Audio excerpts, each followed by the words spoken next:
At pro-Israel demonstrations throughout the United States, supporters wave Israeli flags alongside American flags, sending a message that the two countries share a special partnership. The Israel lobby and Hasbara industry paint a rosy picture of the US and Israel as the best of friends, unbreakable allies. And if we only pay attention to the dual flag waving and the public statements of politicians and diplomats, this seems to make sense. But if we examine the relationship closely, a different picture begins to emerge. On December 5, 1947, 1 week after the United States General Assembly voted to support the partition of Palestine into a Jewish and an Arab state, the United States imposed an embargo on the region. Colonel David Daniel Mickey Marcus, a Jewish officer in the United States military during World War II, had to change his name to Michael Stone in order to avoid 10 years in prison and the loss of his American citizenship because he chose to fight for Israel during the U.S. embargo. Since 1948, Israel has declared its capital city to be Jerusalem, a move that the U.S. has consistently refused to recognize until today. In the 1950s, President Dwight Eisenhower exerted tremendous pressure on Israel to relinquish the Negev region. Prime Minister David Ben-Gurion resisted that pressure, but later submitted to Eisenhower's demands that Israel surrender the Sinai Peninsula to Egypt. During the 1967 Six-Day War, Washington spied on Israeli positions using the USS Liberty battleship until Israel blew it out of the water. Since 1967, the U.S. has been aggressively committed to forcing Israel to surrender the territories gained in that war from Egypt, Syria, and Jordan, including the cradle of Jewish civilization. America has also worked to make the State of Israel militarily dependent. U.S. Secretary of State Henry Kissinger deceived Israel in 1973 regarding Egyptian warplanes and forbade an Israeli preemptive strike prior to the Yom Kippur War. WikiLeaks revealed in 2013 that PLO chief Yasser Arafat was an American asset from as early as the 1970s. During this time, the PLO was responsible for several attacks on Israeli civilians, including the Ma'alot massacre, the Savoy Hotel hostage situation, and the Coastal Road massacre. In 1978, President Jimmy Carter prevented Prime Minister Menachem Begin from offering Palestinians in the West Bank and Gaza full Israeli citizenship. Carter also successfully pressured Begin into surrendering the Sinai Peninsula to Egypt.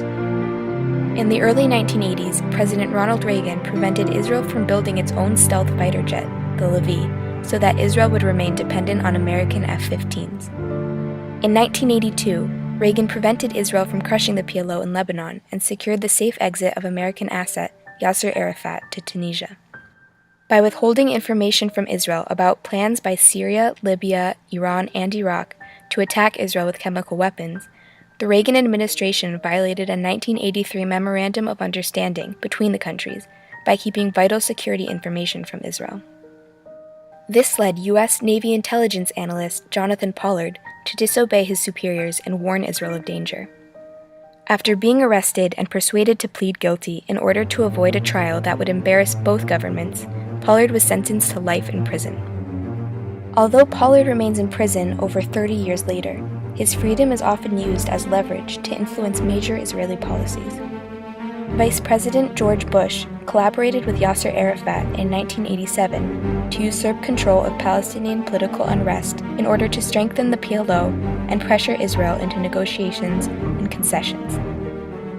After outgoing President Ronald Reagan officially recognized the PLO in 1988, President Bush began to exert unprecedented pressure on Israeli Prime Minister Yitzhak Shamir. During America's first Gulf War, Defense Secretary Dick Cheney prevented Israel from responding to 39 Iraqi Scud missiles on Tel Aviv by withholding sky codes, essentially threatening to down Israeli jets. In 1991, President Bush tricked Prime Minister Shamir into unwittingly sitting down with the PLO in Madrid. Bush and his Secretary of State, James Baker, then conspired with Israeli opposition leader Shimon Peres to oust Shamir from office in 1992. In 1993, President Bill Clinton pressed a reluctant Prime Minister Yitzhak Rabin to negotiate with Yasser Arafat, leading to the Oslo Accords. As the PLO became the Palestinian Authority, CIA Director George Tenet helped train and organize Yasser Arafat's security and intelligence network. At the Y Plantation in 1997, Clinton forced Prime Minister Benjamin Netanyahu to surrender 80% of Hebron to the PLO, When Netanyahu resisted, Clinton offered freedom for Jonathan Pollard as an incentive, but then reneged once the agreement was signed.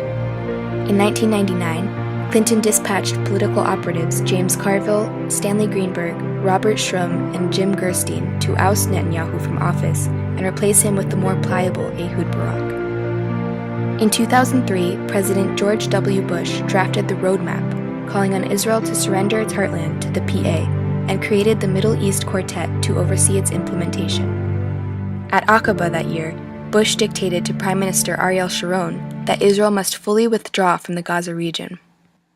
Sharon carried out this policy 2 years later, resulting in the forced expulsion of nearly 10,000 people from their homes and the destruction of 21 Jewish communities. This also resulted in Hamas taking over Gaza and fighting the same war against Israel every couple of years. Bush appointed IMF economist Salam Fayyad as Prime Minister of the Palestinian Authority, while preventing PA elections in order to keep American puppets Fayyad and President Mahmoud Abbas in power. In 2008, outgoing U.S. Secretary of State Condoleezza Rice established an espionage ring to monitor and counter Israeli resistance to America's regional agenda. U.S. Lieutenant General Keith Dayton transformed the PA into an American-backed police state without a state, known to many Palestinians as Dayton's Republic. While the U.S. continues to sell arms to both sides, even the much-publicized American financial aid to Israel and the PA, Jordan, Egypt, etc., is really just a government subsidy to its own arms industry. Under President Barack Obama, the U.S. continues its attempts to partition the country into 2 states, while keeping Israel militarily and diplomatically dependent on the U.S. Take a closer look at the U.S.-Israel relationship. Now don't you feel like an idiot for waving that American flag at your pro-Israel demonstration? For the sake of Israel's future, let's put a stop to this abusive relationship.